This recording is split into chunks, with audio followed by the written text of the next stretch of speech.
Hey guys, welcome to the No Quitters podcast, where we interview people who just don't quit. They've been through some challenges, and at the end of the day, they build this mentality where they have that grit that it takes to persevere.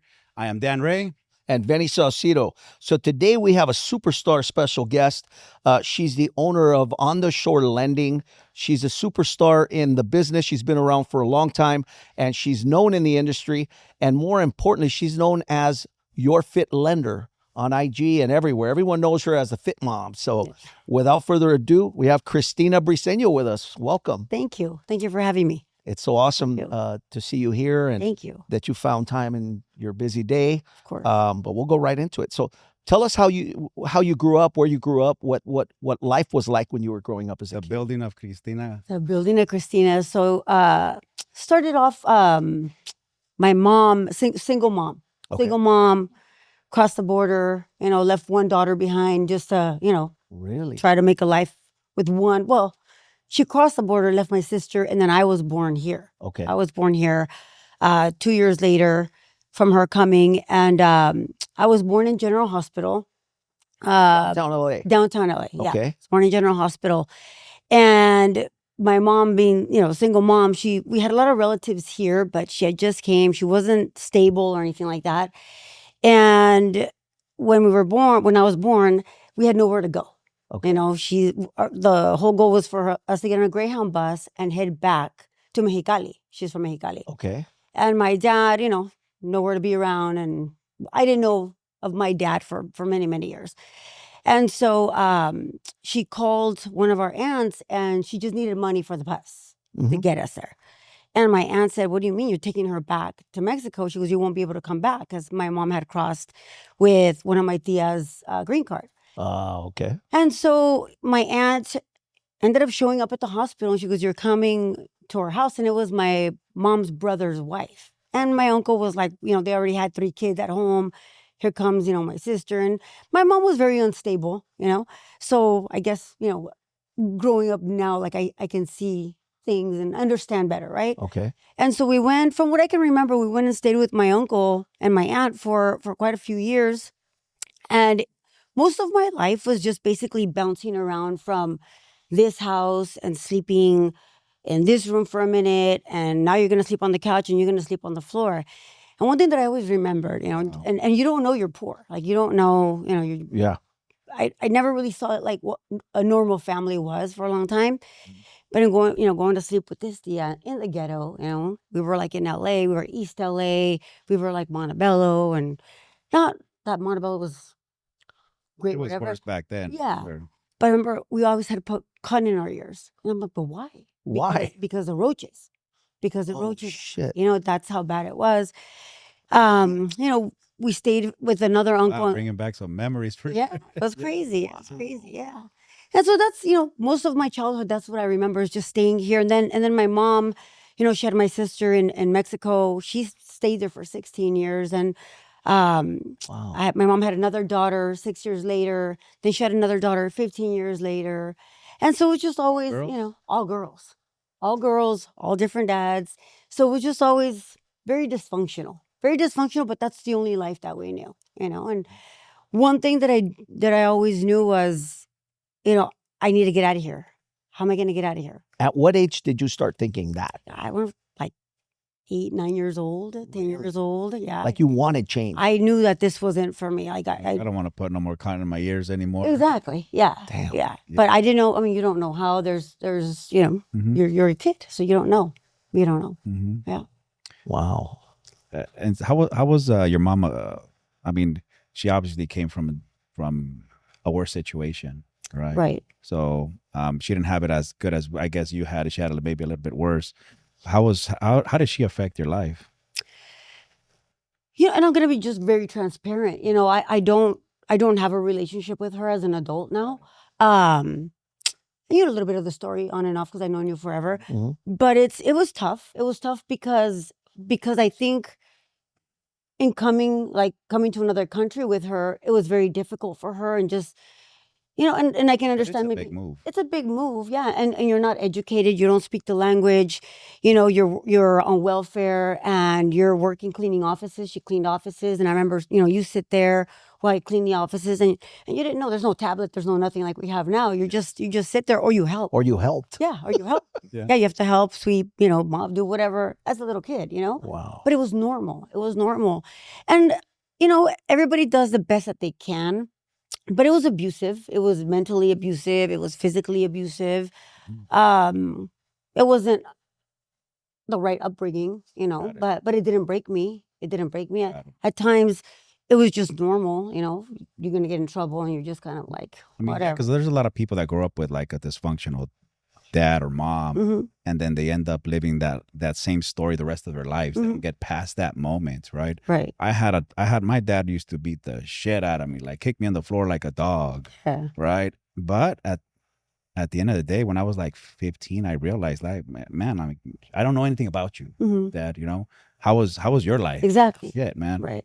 And if he knew better, he would have done better, right? Exactly. And it's not until I realized that I was able to be like, shit, man, this guy had it harder. You know what I mean? He was out there selling chicles in the bus in Right. Mexico, I didn't know none of that shit, So sometimes that's some weight that we carry that doesn't Right. help us move forward. That's what I'm just Exactly. curious to know, because my mom, she's like not a hair taller than 4 feet, and she used to be mean as well, right? I mean, both of them were verbally, physically, and all that stuff, but she is like the gold standard for me, Mhm. right? But I know like my sister might hold a grudge on her and stuff like that, but my mom is literally short, always worked 3 jobs. You know what I Right, mean? right. So I'm just curious to know, like, how did that affect you? It did affect me tremendously, and I was for many, many years. I want to say I was a victim, because a lot of things happened to me, that a lot of things I don't wish on anybody, Right. or I have 2 girls, have a son. Yeah. But I think it was part of my struggle. It was part of what God said. Well, you're gonna go through this, Yeah. but then but then it's gonna be this later. But I didn't know. And again, I wasn't educated. I didn't go to college. I barely graduated from high school. So with all that, like, it was a lot of turmoil. It was a lot of I just mentally was not like Where you're going through the lessons, you don't really know it's a lesson. right. You see it more like it's a torment. Right. Right. It's like it was like an adversity, but now the way I see it now, it's like it was supposed to be there. It was like a challenge that I needed. I don't know why, but it just is. But in as I got older, I started meeting kids in high school, and it was just always the wrong crowd. It was always the wrong people. Now I know that, right? But I was very rebellious. I wasn't an angel either, and I was mouthy and the whole thing. But it was just, it was the anger. It was like keeping it all inside. You can't share because it's wrong if you share, or you don't want people to know your business. So I did get into doing drugs, Yeah. heavy drugs at times. They always say marijuana leads to other things, Right. and it's true. I mean, I couldn't be honest. And I went from 12 years old until 22, 23 years old. But through all of that, like, in my home, it was my family knew, oh, she's a troubled one. It was almost like it was good that I was going, oh, she's a mess, she's a hot mess, and look at her and this and that. But I graduated from high school. Even when you're going through all that stuff. Yeah, I mean, and it's a long story of all of that. I mean, Yeah. in all those years, it was a lot that I And on time, you graduated. I graduated. Well, I left school, Mhm. got kicked out of regular Right, school. right. I went to El Camino in La Mirada, continuation school, where the druggies and the girls that get pregnant and this Yeah. and that young age. But I wanted to go back. I knew I had to go back. And my high school was Jungland High School in Norwalk. And what am I gonna do? Like, I need my credit. So Mhm. I knew at some point that I didn't want to be around that crowd. It wasn't me. It was just I wasn't confident. I was insecure. I was a victim of poor me and what happened to me and all that. Why can't I have a normal family or this or that? The But environment basically was shaping you. Exactly. Yeah. Yeah. So I was that, rebellious kid. The whole family knew it and the whole thing. And when I, actually at 16 years old, I left my house. It was so bad because my mom had her last child at 40. And she always said, I'm going to beat your ass if you get pregnant. And that was the whole thing in the Hispanic family. You don't want to be the teenager that gets pregnant. Then it's even worse, right? You're like, you're on drugs, you had a kid, the whole thing. So we never, ever, like we could not, we were terrified. Like, we can't get pregnant. And here she is, I'm 15 years old and she has a baby and she worked nights, cleaning offices, and she gave us the baby. She goes, well, you guys are going to take care of this baby. And we're like, You became parents. Exactly. So my older sister, when my grandmother died, she was 16. My sister came back to live with us for the first time ever. So I never had a relationship with my sister. She comes and lives with us, and then we have a baby that we have to take care of. A new one. Yeah. With like a stranger, basically. Exactly. Right. So that was really hard, and I couldn't. Just stressful. You're only 15. Exactly. But God forbid we had a kid, right? Yeah. And so I left my house at 16. I didn't know where I was going to go. I just couldn't do it anymore. I had a big old fight with my family. And I went to go live with cousins. And then I went to go live with friends and the whole thing. And in between all that, I still graduated high school. Yeah. I still graduated high That's school. a big step. Yeah. So that's when my whole life, like, okay, what are you going to do? You're going to be a loser forever, or like be that stereotype Mexican, woman that just didn't do anything and go get married and have a kid and whatever. It's over. And that's when I had met George, my husband, through a cousin of mine, and he was in real estate at Century 21 in Norwalk. And I didn't know what I was going to do. I knew George. He'd come to my family's house here and there. And they were looking for a receptionist always. So he was able to get me a job there. And that's how I got into the whole real estate situation. Damn. How old were you at that time? I just turned 18 years old. 18. Yeah, in 1995. Yeah. And you started as a receptionist. I started as a receptionist at Century 21 with Joe. Yeah. Wow. Now, the drugs went through, you said till 23? Yep.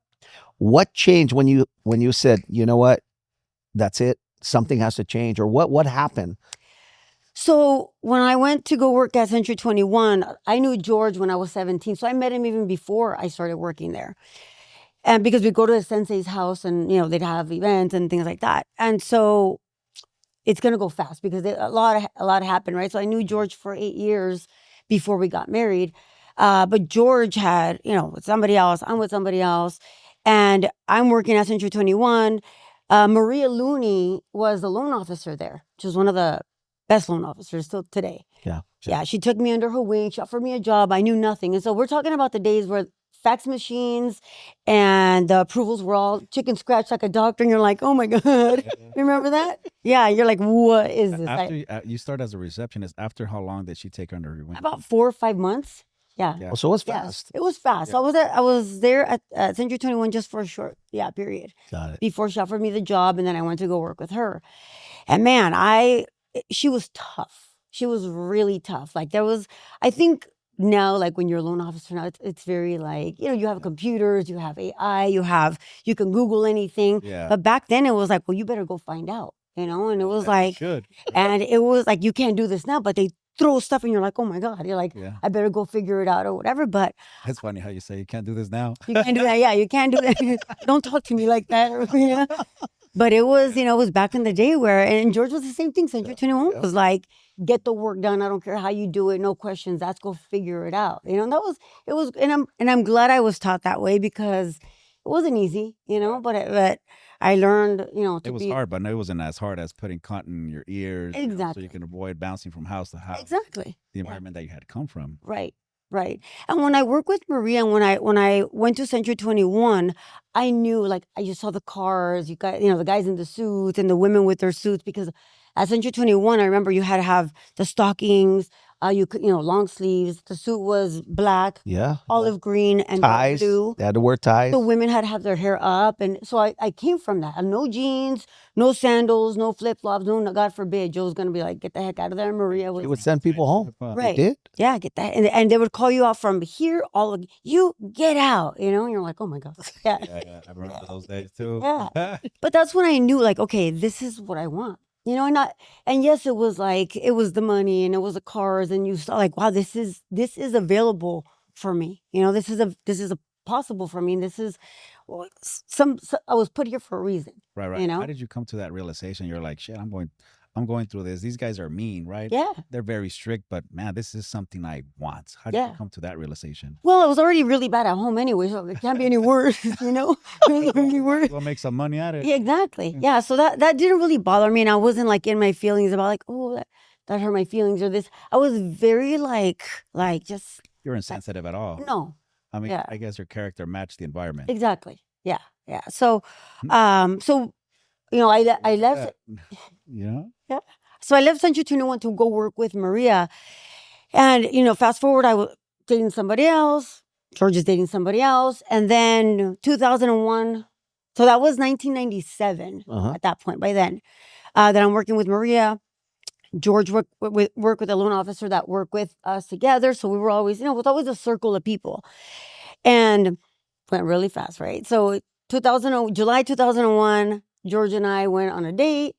In August 2001. 2001. That's what, 5 years later? No, 4 years later. Yeah, right on 4. there. But remember, we had separate lives, Mhm. but we were in the same group. And so 2001, we went on a date. August of 2001, we went on a trip. September 3rd of 2001, we got married in Vegas. November 2001, was pregnant with our first kid. Gee. Yeah. Like, Yeah, so it was like, everything back to back. yeah, yeah. So when we got married, 2001 was your year. yeah, that was Wow. So George knew my past. He knew my story, and George never looked down on me or like she's that, or he would encourage me and say, you know, I think you're better than that. You can do better. You can do this. You can do that. And why are you with that person? And you know, they're doing drugs still. And why, you know, always encouraging me to be a better person. And I'm like, oh, whatever. He doesn't know. Because to me, not growing up with a man figure in my life, I think I resented men for a long time. Mhm. And you couldn't tell me what to do because who are you? And Mhm. Exactly. yeah, Yeah. that was very tough for me. So there was a struggle there with my husband, you know, because no one's going to tell me what to do. So the one thing that George told me when we got married, he said, I know your past. I know what it is. I know you've gone through. Respect. He's like, but he never did drugs. He never drank. He never told. He was Complete opposite. complete opposite of me. And you know, his life wasn't easy either. But no, he said he started drinking because of me. Because me, he said, yeah, I need a drink. But he told me, he said, I'm not doing the drugs. He's like, I'm not dealing with the drugs. And George is that person that when he says something and you defy, he cuts you off. And he's not going to look back, and there's no feelings, and it's all good. We're good, but it's not going to end up well, you know, and keeps his word. We're and not never playing these games. yeah, Back and forth. and never, like, that was never, and it was never like I was addicted to anything. It was never like I needed it. It was just around me all the time. Yeah, Like yeah. so-and-so's brother's a drug dealer. Oh, okay, here. It was just always in your face. It wasn't like I need to go buy it. It was never ever that. It was just that it was there in your face, and you're being a follower, and you just want to fit in because you never fit in anywhere. Mhm. That's what it was for me. It wasn't that I needed to have it. I just wanted to fit in somewhere, fit in. but I was fitting in the wrong Right. wrong crowds. When you're in that crowd, you also look down on other people that are not doing it, right? Right. It must be slow. They don't like it. Exactly. So you kind of click up with other Right. people. Right. Very interesting. Yeah. So it's been, that's when I was 20, 23, 24. I think it was 23, 24. We had that conversation, got married at 24. And, you know, we've been married almost 24 years since this coming September. Yeah. Wow. Yeah. Wow. Yeah. Incredible. So you had a lot of people that were role models of who you didn't want to be like. Mm-hmm. Did you have any of someone that you said, I admire that person, I want to be like that? Did you have any mentors or someone that you were inspired by? Yes. Who was that? Maria Looney. Maria. Yeah. Maria Looney's always been I wanted to be like her, you know, and I wanted to Still around? Oh yeah. Oh yeah. Yeah. So back in 1997, Maria, without technology, without advertising, with maybe penny saver ads to the realtors. Remember that? Yeah. She was funding, and I remember this because she had a board, and every month we had a goal to meet, and we put little stars on this board. She was funding 130 plus loans a month A month. by herself and an assistant. She Talk was a ab- machine. A master at the hustle. Yeah, back then. And she's still doing it. And Yeah. she's in Los Alamitos. Yeah, she's most selling. Elite Mortgage. Elite One Mortgage, yeah. Elite One Mortgage, yeah. Yeah, yeah. So I can say Badass. she was the first female like figure that I was like, wow, like, and she came from very humble beginnings, like trailer park home, I think somewhere like in Wilmington or somewhere out there, something like that. Yeah, so she came from nothing and built that. You know, she built an empire. But when I started working with her, it was hard because I didn't know. I couldn't even compose, you know, or type, or I didn't. How did you take that, you know, that attitude where no one can tell you what to do, and here you have Maria telling you exactly what to do Yeah. So, and I think to the T? I just knew I had to keep my mouth shut, Mhm. you know, and I could have gone off or whatever, but I knew that she was going to teach me something, and what she was teaching me, I was going to get to that Well, next. you know, it was with the purpose. Right. Right. Yeah. So I was with Maria for 15 years, pretty much, Oh. before we went on our own. Yeah. So then George and I got married, and then he was at Century 21 for a while. I was with Maria. You know, we were independent, working under her company for a long time. Yeah. Nice, nice. You mentioned something right now. You said your husband didn't look down on you, Mhm. right? How were you looking at yourself? Did you look down on yourself, or did you feel less? I did. Because when you're growing up and you have a parent, you know, and I've forgiven, you know, but it's very difficult to have to reverse your thoughts. You reverse engineer your thoughts. Right, because when you're growing up and for most of your childhood life, you know, and my mother was from a ranch, you know, and there was 14 siblings, and there was no education, and she went to school till 4th grade.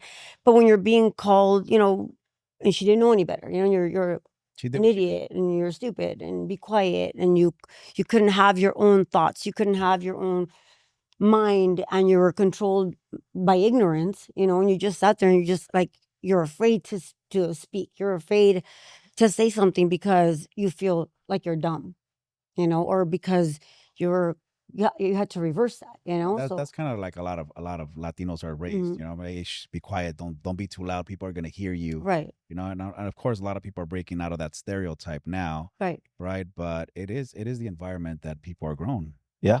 Right? Yeah. Mhm. So I'm sure. And it's a lot of it. It's not. Yeah. So for a long time, I do want to say I was a victim and like, poor me. And why did this happen to me? And why couldn't I have had like this life? Or why couldn't I have grown up that way instead? But it wasn't. I was supposed to grow up this way. That Right. those adversities, you know, made me stronger. It's actually a privilege to have had those adversities now. That's I feel like, mindset. That's yeah, the now I'm like, I was privileged to have those Yeah. adversities Can you because imagine not going through any of that? You would have Yeah. been. You would have broken it exactly. as soon as you met Maria. Right, That's her name, right? Yeah. Maria, yeah. Oh yeah. Imagine Maria would have broken you. Like, Why are you talking to me like that? Oh my God. You know what I mean? Like, I yeah, quit. where's HR? exactly. Where's HR? I'm gonna file a lawsuit against you. There was no HR. Yeah, there was no HR. Yeah, there was no. Wow. So I think, you know, like they say, what doesn't kill you makes you stronger, you know, and sometimes you do feel like I want to quit, or, you know, this is hard, or, you know, my life was hard or whatever, but it just built my character. And this is just even recent. I'm 48 years old, and it's like I'm the last like 10 years, maybe, you know, 12, 13 years, I've become stronger and more confident in who I am, and learning to control like my feelings and my actions and not get so fired up or this or that. You know, Yeah. it takes a long time it doesn't happen overnight. It Of takes course. coaching. It takes, you know, mentorship. We've Yeah. coached together. Yeah. Just so I've done a lot in my lifetime. I've done like retreats with women, Hmm. you know, in different parts of the country. Here in Dana Point, I did my biggest one was a coach that I had. His name was Satamagali, and we did this training for 5 days, and it was 12 women on the beach. And I thought like I was fit, and I was like working out. I'm like, oh, I'm gonna kill this. Like I'm gonna win who knows what, whatever. This whole thing. I'm gonna slaughter the whole thing. Yeah, I was going with that mindset, right? So when I get there, there's different women, different sizes, and I was like, oh my God, I'm really gonna like, you know, kill it here. And man, was I wrong. You know, you showed up with your hair done and this and that. And they're like, okay, well, they did a quick interview. So for the next 5 days, this is what's happening. This is what you're going to wear. It was like leggings, a t-shirt, and we're going to jump in the ocean. And we're like, we're going to jump in the ocean and do what? You know, I can't swim, right? I can't swim in the ocean at nighttime. And I was like, at what? night. At night, yeah. In Dana Point, we're out in Dana Point. Wow. But they're not explaining these things. So you're just kind of like, okay, well, we're going to race. So we're going to run to the ocean and come back. So I'm running and I'm, you know, leaving everybody behind because they're heavy women, older women, just different, you know, they're not very fit, some or whatever. And I remember the coaches, he was like, what the F are you doing? Go get your sisters and go to whatever. And I was like, oh my God. So that was like one of the first times when I was like, wow, like, you know, you've been in this whole, like, it's just me mindset. It's all solo, right? Mhm. And you start learning, like you start bonding with these women, and you start to journal, and you start like, just, you know, it's about that. It's also about being tough and being strong. Yeah. But it's being strong here. Right. It's being strong in your mind. Like you were fit in your body, but Yeah. your mind was weak. Right. Right. And you It had was. you had zero like sisterhood experience. Right. Because you were always bouncing from house Yeah. to house And didn't really have a relationship with your sisters. Right. And so here you have complete strangers, and they probably became like your sisters by the end of that event. Till today. So that was in 2017, 18, right around there. Till today, like I've gone on trips with these women. And mind you, I was being very judgmental because I was like, oh, there's no way like I'm gonna be friends with that Yeah. woman or this woman. I didn't say that, but in my mind I was like, I'm gonna get in and get out of here and be done and see what this is. sent you there. I found him online. So the Tim O'Galley looks just like The Rock. He's a badass, dude. He is a badass. He's a badass coach. Yeah, he's a badass coach. And he played for the Patriots. He played for Football the player. Patriots. Yeah. He was like a walk-on the Patriots. So And one day team building is his team building. for sure. Exactly. And I was just going through a really bad time in my life. Like married, kids are great, husband's great. I couldn't ask for a better life. But still in my mind, I was just always like, my mind was just always in conflict with myself. Right. Nothing to do with anybody else. And it was just a battle of, when are you going to let it go? When are you going to let it go? You know, scrolling through, and he's like, well, watch this for an hour. I'm going to watch this for an hour. But the more and more I was like, oh, this could be me. Oh, maybe whatever. So I signed up, and I tried to back out right before the date was. So it was like 3 months later. It was in May, and then it was going to be in July. And I tried to back out because it was $6,000. No, this is a waste of money and whatever. And George is like, you're going. He was like, you're going. Yeah. George, And so, you're not quitting on this. yeah, but I called and I said, I'm not going. And I want my deposit back and whatever. They're like, it's not about the money. They're like, but I think you should really be here because the conversation you had after I was done with the video, they're I like, already had the script on how to deal with this. yeah. So they're like, call. And it's like 10 p.m. And they answered. And I was like, oh my God. We're expecting your call. Right. Yeah. Yeah. Yeah. They knew those calls were coming in.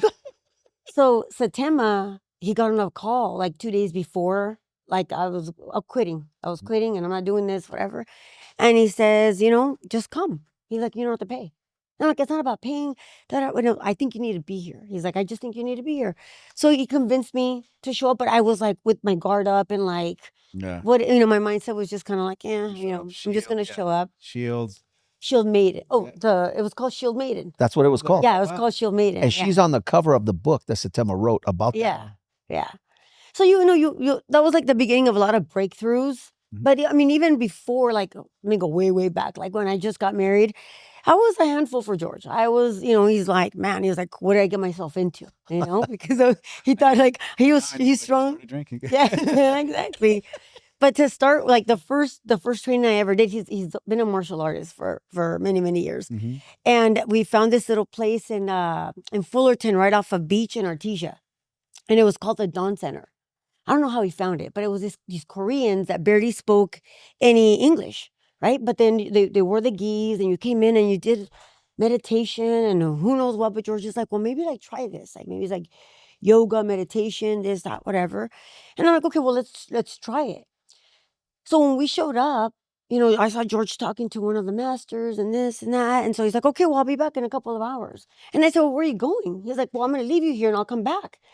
So I'm like, he's not going to come back. or like what is this? He left me Yeah, here. like Yeah. I did think for a minute, like, what is it? So it was these Koreans, and it's a lot of different people. You let them with a whole bunch of Koreans. Yeah, Koreans and just a bunch of like there was about 30, 40 people in there. And so they're like, put this on, you put on this gi, and and it's like a dojo. Mhm. But what are we doing? And they're like, so they're teaching you how to breathe. Like blow up your belly and this and that.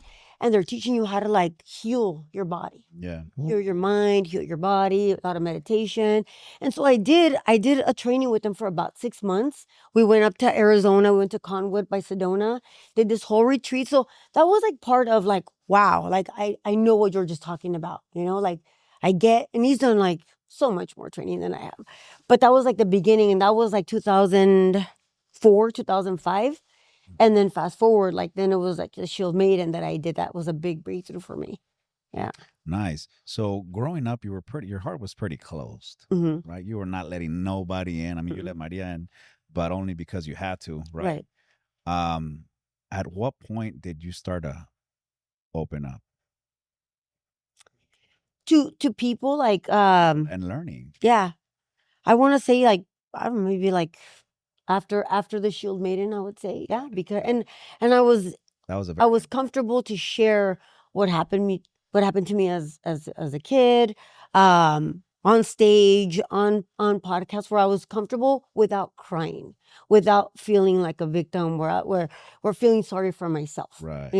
So it hasn't been a very long time, but it's taken me 17, right? yeah, right around there, yeah, 18. Like Right. I was still angry. I was very angry at life, angry at my past, Not angry. understanding why things happen, Right. right? And thinking like, what if I didn't do the drugs? What if, and in my mind, I have thought like, what if I had like what if I had a dad in my life, right? And I had a normal family with, like we do. I mean, it's very dysfunctional at our house too, but but having a family, like a united family, like no matter it's Yeah. crazy in our home, but we're united. Like Right. we are. Well, how would Right. you feel? So I always thought like if I had that, maybe I would have been smarter, or I would have made better decisions, or I would have been this and that. And I look at it and I'm like, no, that was my life. That's what needed to This happen is what made you. exactly. That's what those adversities made me who I am. Yes. Yeah. So without that, and maybe I could have been, a spoiled brat or this or that, or things came You easy would have to had me. challenges for sure. Right, right. But it could have been like, there's a lot of families that I'm sure we've known, and I know that they have, the kids have no struggles, or like they've Right. came from money and the whole life, and the kids like a jerk Well, or your this life or is that, your life is the message. Yeah. I mean, so Right. yeah, I mean, if you were going to change something, that would alter everything else, right? Right. Like just your struggles created that grit for you, hmm so that you wouldn't quit the minute Right. you were in Maria's supervision. You know what I Right. mean? And everything that you went through made you interesting enough for your husband, right? So you guys can have that spark and continue to grow, right? right. But at what point you got married, so you open up your heart and you start opening up and opening up. You went to that thing in San Diego, Mhm. right? You open up even further, Mhm. right? To this day, I don't know, right? How do you feel? Like, do you feel you're still learning, or you still got work to do as far as opening up? Because a lot of people out there, they go through some challenges Mhm. and they just quit at the first sign of difficulty, Mhm. right? And a lot of people can't get out of their head, right? They just bring life to the size of a little hole, and that's all they focus on, one Yeah. thing, Mhm. and then they end up stressed out, depressed, Mhm. and so on and so forth. And there's the youth out there that needs to hear this message, because you went through a lot of difficult things, Mhm. right? But at the end of the day, it made you. That was like Right. the building of Cristina Right. Briseño. Mhm. You know what I mean? Yeah. How would you put this in words where you can say like, hey, listen, I've been through this, right? At what point I was really closed. I was not going to let nobody tell me what to do, Mhm. right? How did you just start to open up to more, right? Because that's what I think people need to hear, because that's a big foundation Mhm. in your life story. I think the part where you stop caring what people think about you, when you stop caring, like what are they gonna say? Because if you don't do it, they're gonna talk. Right. And if you do it, they're going to talk anyway. So you might as well do it, like keep pushing forward. And there's going to be a lot of failure. You know, in 2008, George and I built an empire. We did. I mean, we were killing it. By 27 years old, you know, he was 30 years old, and we were just like on top of that hill Yeah. in Friendly Hills. Thought we had everything, but had nothing at the same time because it was all material things, you know. But it was you fell on the floor, you get back up, you fall on the floor, you keep moving forward, and Yeah. and you can't quit because you've gone too far already. Mhm. Yeah, if you can build that, imagine what you can But do. see how you say it. You can't quit because you gone too far already. Yeah, you've right? already gone too Other far. people are like, man, I'm already too far gone. I'm quitting. Yeah, Right? The mindset, that Yeah. mindset of not quitting is Mhm. what sets you apart. right. Right? Right. And I'm not where I want to be. I want to say like, okay, I've gone through all that, and it's a roller coaster ride. I'm definitely not where I want to be. And it's been challenging the last couple of years with real estate, and sometimes you want to quit. And like, what else can we do? What other business can you go into? But really, what business are you going to go into where 1 month, you know, you can make 100 grand, and then the other month you make 20 grand, or what? It doesn't happen. You know what I mean? Well, I don't know a business that I can jump into that does that, at least, you know. Yeah. But it's just, you know, you just got to keep pushing forward. You got to stay strong. You got to mentally stay strong, and you're going to hear the noise, you know. And Right. I'm not going to say it doesn't bother me, but I used to be that person that you know, the little ghetto still comes out where I want to argue back and be like, what? I You think know? we will always have that. It ain't ever going to go Yeah. away, but we do take a deep breath sometimes and say Mhm. it's not worth it. Exactly. And it's like, it's all right, Yeah. you know? Right. And I'm just gonna let it pass. But It- that what you said, Cristina, when you said, I stopped caring about what people thought, Right. is probably the biggest lesson on having a peace in your life. Right. And so when you got that, of course, we still snap every now and then, Right. right? I mean, right. Mhm. how did you feel after that when you realized I don't have to get approval from nobody and I don't need to be accepted by these people? It's not important. Right. It's like a freedom. It's like you feel free, and it's All that okay. weight off your shoulders. Right. It's okay. It's okay for you not to like me, or it's okay. Not too long ago, Mm. a realtor friend of mine. Okay. He was like, "Well, I don't remember the conversation, but you know, I could have been like, oh my, you know, the ghetto could have came out, whatever. Right. But he's like, you know, so and Hey, so, right there. yeah, and he something like, you know, they talk about you, no, whatever, some women, right? And I said, really? Probably so. I said, but they don't say it to my face, so it's all good. You know, it's all good. right. But why am I going? Well, who and what?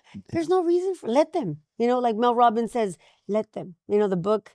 She came out with a book, and it's a great book. And everything is just let them, and the more you listen to, you're like, it's true. Just let it, because you have no control over anybody's thoughts, feelings, Nope. emotions. You have control of yourself and who Right. you are. That's it. And you don't know what they're going through or why they have those bullshit thoughts Right. or whatever it is that stops them. Right. And sometimes they have those thoughts in front of you and you just don't know how to control it. They're in front of you. They're telling you to your face. Exactly. Yeah. Right. But I mean, you're going to go through challenges like that all the time, right? I mean, I hear a lot of people praying, I got to be liberated by these drugs and I got to be liberated by this, liberate me. And they're praying to God to liberate them from all these other things. But I think the biggest thing they need to be liberated is by people and what people think, Mm-hmm. right? Because that reality lifts a big weight off your shoulders, Right. right? Right. I think that at that point you start being you, Mm-hmm. right? And it's becoming, you go through these challenges, right? And then the rest of your life is like building yourself to become whole, right? To become loving, understanding, passionate, right? Right. Motivated by yourself. You got a lot of motivation in your life. But at the end of the day, I think your story is quite unique, right? Very. Because it makes you, Mm-hmm. right? If you can go back, right, and change something, would you? Not at this point. Not at this point, because it's my story. You know, it's my story, and it's me. It's me. And I feel, I just turned 48 in January, and I feel sometimes like, am I just getting started? You know, and I question that, because as we get older, like I'm 2 years away from 50, and then I'm 10 years away from 60, and then, you know, and you get into that mindset. But I I can only get stronger. I Right. can only do better things. I can only create Right. more, you know? So- I can't go back. Here's something a little bit deeper, right?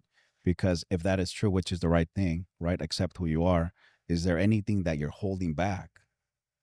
Or any negative, maybe anger, maybe anything that you say, you know what, this happened, but I still have anger towards some situations or this or that.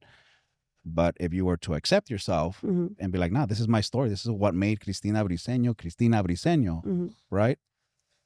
Isn't the natural process to accept everything as it is? Mhm. Yeah, it is. Is there anything that's holding you back that you might be saying, hey, There isn't. But there is like some fear still there that hasn't been completely like let go. Mhm. Fear of, I mean, I've failed so many times in my life, but it's still there, I think. And there's like that wall that just needs to fully come down. It's still there and when you sometimes. say fail, what do you mean by that? Like fail, Mhm. just in Because we all fail. I mean, I want Yeah. to fail as soon as possible, but Mhm. other people avoid failing, yeah. Right. right? Yeah. But in my opinion, I want to fail ASAP. Yep. It's just learning ways not Yeah. to be. Yeah. Yeah, and just not keep doing the same thing. Yeah. I mean, for me, Mhm. back in 2008 when we lost everything, right? Got you. I came from nothing. So my thing was I could buy this, I could buy that, and I could buy 2 houses and 3 and 4 and Got it. have 10 cars in my driveway and have this and that, right? To me, I thought the money made me who I was. Right. You identified with the Mm. material Right. stuff. Right. That was my That's me. that's my identity. Is I'm Christina and I could buy whatever I want. Yep. Right. But my mind wasn't right. Like I can say I was That's badass. yeah, I was probably an asshole at some point, like like entitled at that point from what I thought it was, right? So when it Top of the world. right, and you think like, wow, I've made it, because Yeah. in our like being Latina, like you made it, Of what is course. the money? Like my grandpa used to call me la gallinita de oro, and I didn't know what that meant The golden goose. because we were just giving money and giving your money away to the family all the time, Right. But that was a mistake. It was a Yeah. big mistake. It was a big, and I didn't know, but I just wanted to help my family, and I wanted to help everybody. I want to help everybody. But when it was time for you to get help, No. so this is what I compare it to when I say like fear or like the judgment part and like the failure was when I was on drugs and alcohol and like not being successful and just being mediocre and being whatever. I felt like my family was always like, yeah, it's normal because we come from a family where they drank to like, fall on the floor and the whole thing, wow. whatever. It was crazy. They just accepted you as being Alcoholics, right? Yeah. This I mean, is that's what it was. So it was normal to see that growing up. It was, it was normal. And when you made it, they're like, oh, well, she's stuck up. well, Or she changed. You made it out of the environment. You Right. made it financially. Right. You made it out of that everything. Right. But why don't you get to know who I am? Because I'm not that person anymore. Right. But they just want to see the bad in you, not the good in you, And a lot of times, the closest to you are the first ones Mm-hmm. to talk shit and point the finger, Right. And again, we've talked about this in the past that unfortunately it happens among Hispanics. A lot, right? Instead of supporting and helping and pushing each other, and like George says, throw the rope over for the next one, over the fence. Yeah. But we try to pull each other down, Right. talk shit. We don't want to see someone when that's bullshit. Well, how many people are taught how to be positive? Because being negative is loud as hell. Right. And everyone knows that. Yeah. To be loud. Yeah. Everything. All the bad shit sticks out like a sore thumb. Mm-hmm. Right. Yeah. So there's statistics on that. Yeah. Right. Who's really taught how to be positive? There's some real thought that goes into that. Right. No, not a lot of people. If no one around you is positive, you're never going to learn it. Yeah. Because everything's exposure. How do you even know? Right. How did you? You didn't know where you were broke. I didn't know I was broke. How Right. do you know? You don't know. thought that was Right. normal. Right. Yeah. So, I mean, that's very interesting. Yeah. So then when you lost everything, then people are like, oh, then they talk, you lost everything. But my main thing that I've learned, and that was a breakthrough for me, but many, many, many years later, is that we made the money. It didn't make us, So when you make it again, your mentality is different. And then helping people, your thought of helping people is kind of like you're a little bit reluctant, like, I don't know about that, or like you have a second thought. And my husband's like, we're not doing that. Where before I'm like, yes, we are. And I'm like, yeah, we're not doing that, you know? So it's, Right. so it's, you know, the fear of that happening again. And, you know, it's a roller coaster ride because you go from, you know, a 4,000 square foot home to a 900 square foot apartment in downtown Long Beach. Like that's your life, Right. you know, like it was drastic for us, Yeah. but it was Temporary. lessons. It was Right. temporary. It was lessons. It was a lot of depression, a lot of crying, a lot of, you know, to me That's what I want to find. That's yeah, what we want to talk about. yeah. Because people, I mean, just to narrate what you said. I mean, it looks like after losing everything, you kind of found yourself, Mm-hmm. right? Mm-hmm. But during that moment where you were losing yourself, right, where you felt depressed, you know what I mean? Because a lot of people, I mean, we interviewed people that lost 700 homes, you know what I mean? And there's some people out there thinking about jumping off the bridge for losing their boyfriend or something. You know what I mean? Yeah. But that's what we need to teach our listeners, Mhm. because I mean they go through this stuff, Right, and it's life. right? It's So life. that you lost something and you already had built your houses, your cars, your everything. You're going through all that emotion, right? And you got depressed, right? How'd you Mhm. bounce back off of that? And what was going through your mind? Mm-hmm. That I was a failure, that I built that and it was taken That was away. the language you were Yeah, telling yeah. yourself. I was telling myself that. So all that already happened. George is like, okay, it happened. Let's move on. But I held us back because Ooh. I was depressed, because I was in my head about, but I don't have these things anymore. And what are Right. people going to think? Right. I was caught up in my mind about how I was going to be looked at in my image, and I lost it. And now I'm not driving this car, and I'm not driving that car, and you know, all these things. And in the meantime, my family is, I'm not paying attention to my family, and they're Right. little. My kids were little. Yeah. And I'm just like literally in bed, like crying, you know. Having an emotional But, experience. yeah, until, you know, you just pick yourself up, and a lot was George. A lot was George. Like it's who we are. Like if we have to, if all we have is just our family, and we always say, like, we always bounce back from whatever it is. George says, drop us off in the middle of the desert with nothing. He's like, we will make it back. We will figure it out. We will get somewhere. We'll survive. Right. And so I see us, George and I, as warriors, as survivors. Mhm. Like I said, we're not where we want to be, but we are in our relationship, and like Can our you imagine friendship, George and having a like, different mindset? yeah. Oh, he's Imagine got you're going down super and he's strong. down with you. No. You see? Yeah. Like, Yeah. how important is it for someone to choose a partner? Mm-hmm. Exactly. And God chose him for me because who I don't think any other man would have put up with me in all, with all my adversities that I had, and all the anger and the struggle and everything. I think George is a very, very strong man. I know he is. Yeah. You know. So it's just believe and keep moving forward. You know, it's just believe and just having a strong mindset. That's the main thing. And I still struggle with that sometimes. I do, but it's getting better. And like I said, I feel like, okay, I'm just getting started with another part of my life, you know. And I got over the sharing, because every time that I did do a podcast, or I did go on stage, or somebody asked me about my childhood, I would break down and cry every time. And I'm like, okay, when are you gonna stop crying? That's enough. Like, 'cause what does crying do? Nothing. You know, and I feel the healing of it. Like earlier, you know, I felt a little choked up about the whole, I didn't have a dad, you know. And when I met my dad at 35, I'm like, oh, thank God I didn't meet him earlier, because you know, it would have been Made a difference. yeah, it wouldn't have made a difference. It would have been worse, would've you know.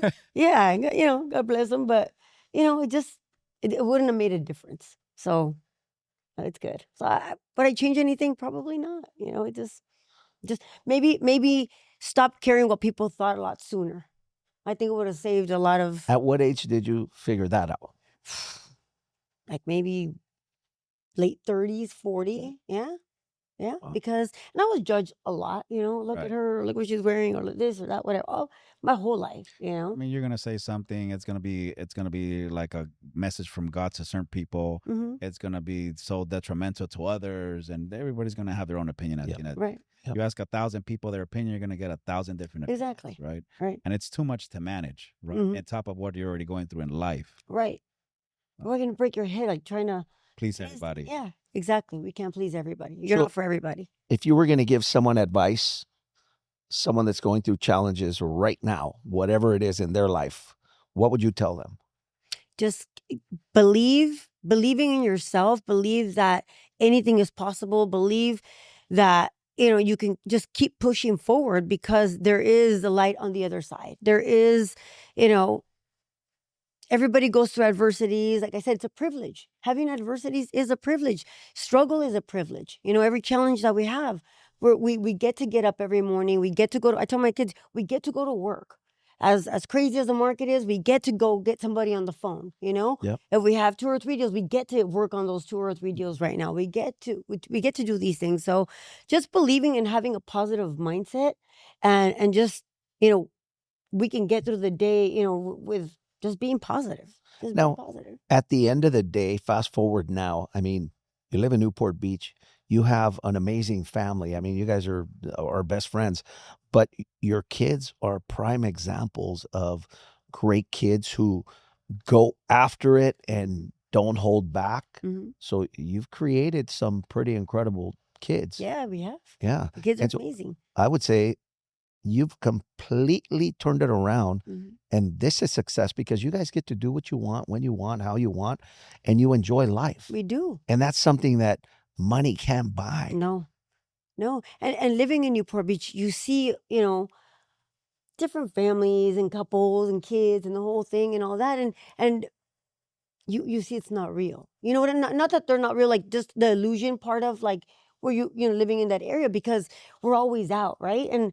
And this is where we live, but that is not who we are. Like we're not part of that. I mean, like we're Right. kind of spectators, and we're like, okay, that's cool. Like, and you're not judging. We're like, oh, that's cool. Like, like Of course. it's not who we are. Like we're so blessed with our 3 kids, and like Yeah. they, every single one is totally different, and Family is your home. that's our home, and that's our success. Our children are our success because if you do have challenges with your kids, like that's on top of life being already hard. Like imagine having to deal with like just other adversities with the kids Right, or challenges right. with the kids. But it's amazing. I mean, I can't complain. We have a great life.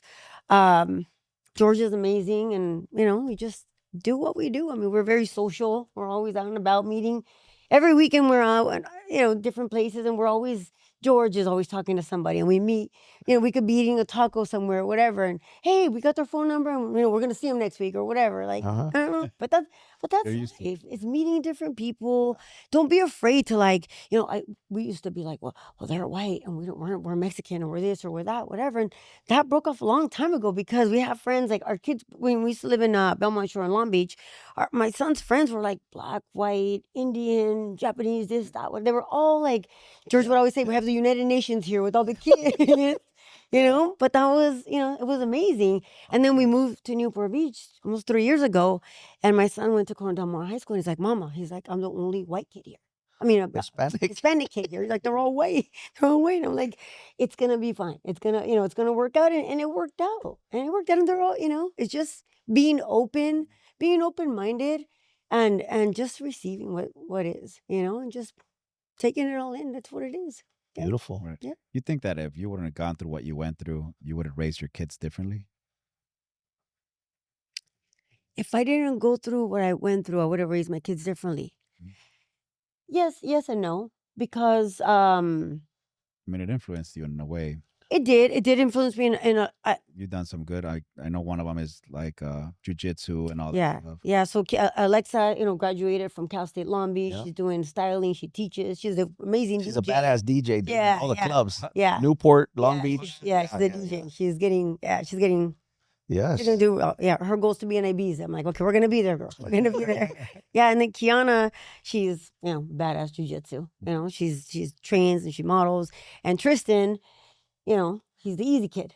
He's the easy kid, just goes with the flow and just okay, all good. And the other day he's like, Mommy's like, he's gonna graduate in June, and he's like, are you okay with me, going to fireman school and then training jujitsu and Muay Thai and opening a school in 10 years? He's asking me if I'm okay with that. And I'm looking at him like, oh my God, like, of course, of course, Yeah. But could I'm not talking about George, could I have been not a better mother, but more present when I wasn't depressed, when I wasn't going, thinking about, I lost this and, oh my God, what are they thinking? I think I lost some time in my life with them.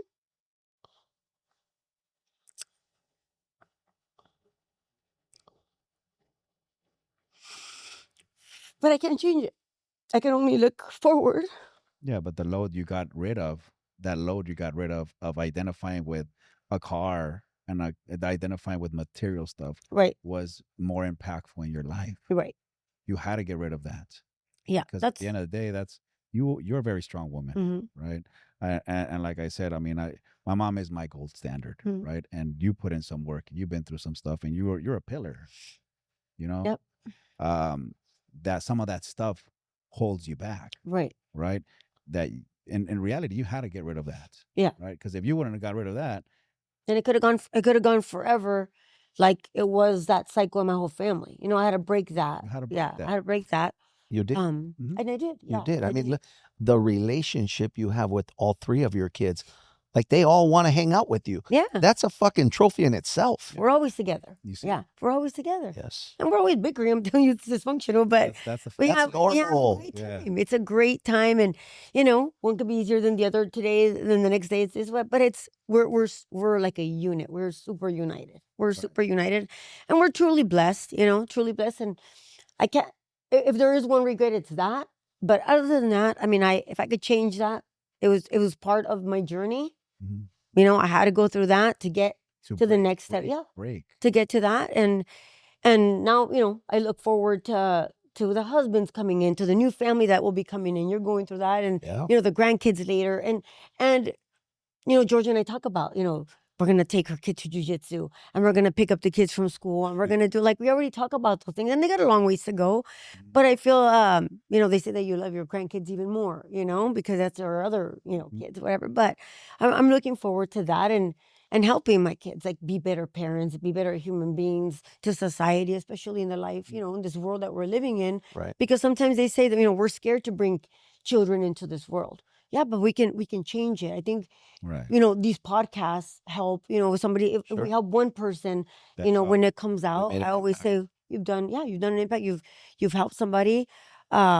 So, you know, And that's the goal. and that's the goal. Right. Yeah. I it's mean, just- you had to go through that. Imagine your kids going through a little portion of what you went through. They wouldn't survive. They wouldn't survive. Right. You were the strong Mhm. one that had to break through that stuff. So Yes. my heart goes Wow. out to you. Thank you.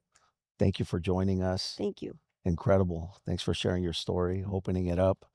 And don't forget, No Quitters on Instagram, just like it is, No Quitters. And then also on YouTube, it's No Quitters Pod on all platforms. You can find us on all platforms, right? Yeah, absolutely. And if you guys want to get to know more about Cristina, you guys can follow her at The Fit Mom. Your Fit Lender, and then I also Your Fit Lender on YouTube, and I have some previous podcasts on there too. Awesome. You know, a couple things in there. So yeah. Or Fit Lender. Yes. All right. Thank Follow you. her there. You so much guys for are having me. inspired. Thank you. Wow, Benny, man, that was a deep episode, man. What'd you think about it? You know, it is pretty incredible, man. I'm blown away. I mean, I've known Cristina for many years, and even before they have kids, and before we had kids, and but seeing them go through some challenges and the transformation and where they're at now, and it's like we all go through shit in life, but at the end of the day, as long as you persevere and keep going, you're gonna end up better. Right. I mean, I think the message is there, man. We're all gonna go through problems. Yeah. Right. And some people just tend to avoid problems, right? Mhm, But mhm. they don't understand the cycle, right? It's usually like you have a problem, and then you gotta solve that problem. So you need a solution, Right. and the solution is usually change. Change brings problems, and you're constantly like this over and over again. And most people are just out there just freaking avoiding these issues, right? Right. That's why I love to hear stories like this, especially from moms that went through some difficult stuff. Yeah. Right. Because at the end of the day, this is what our people need to listen to. It's exactly right. You know, for her, I think the big thing that people need to understand is when you learn that you don't have to give people approval, you don't have to wait for someone to approve you or to get validity or whatever. Fuck what people think. The moment you get that is when your life can change. You can have all the freedom in the world, because that drives people to even suicide. I mean, like, are you fucking kidding me? It does. Right. When you stop giving a shit what people think about it, and I learned that from my mom. My mom told us, a mí no me importa lo que digan. She would say, a mí no me dan de tragar. Exactly. And I was like, you're fucking right. I mean, Simple. that was actually liberating for her as well. She learned that at an older age, right? Right. But a lot of people never get it. They always live in this fear. You know, I'm gonna share something real quick. When she shared, we don't need to get validation from people and stop caring what people think. I got a flashback of the moment I learned that, and I'm gonna share it real quick. So I had just bought and it was during that time because my compadre was losing his car because of the changes in the economy, and I was like, hey, I'll take it over. And it was a Mercedes. It was the Mercedes CLS 400 or 450 or whatever. I don't even remember. But anyways, we're driving in the car. I'm driving. Steven and Andrew are in the back. It's a 4-seater. Mind you, it's 5 of us in the family. And we're driving down the street. We had just bought it like a week before. And Steven goes, he was like 6, dude. He goes, no. He was like 8. He goes, Dad, why'd you buy this car? It's a 4-seater and there's 5 of us in the family. And I knew right there, I got it. And I said, I'm going to tell you why you're going to think it's pretty dumb. I bought this car to prove to everyone else I can afford it. I sold the car the next day. Damn. I sold the car the next day. I said, fuck that. That's when I learned, fuck that. I don't have to do nothing to prove anything to anyone.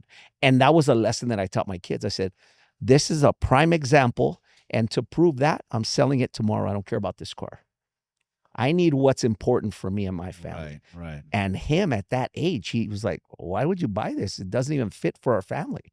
Right. So it's like crazy to learn those lessons. It's crazy to learn how people just identify with material stuff, right? Material. That's exactly right. And if they don't have a certain, it kind of degrades the human experience, Mm-hmm. right? Because we bring ourselves and our value down to something that is replaceable, like this. Yeah. We give the wrong things priority and value. Right. I mean, it was an amazing episode, guys. Anything you guys are going through, I'm sure there's always a light at the end of that tunnel. Don't give up. This is exactly why we started this No Quitters podcast, guys. Hopefully this and other stories will inspire you. Thank you guys for seeing. Take care.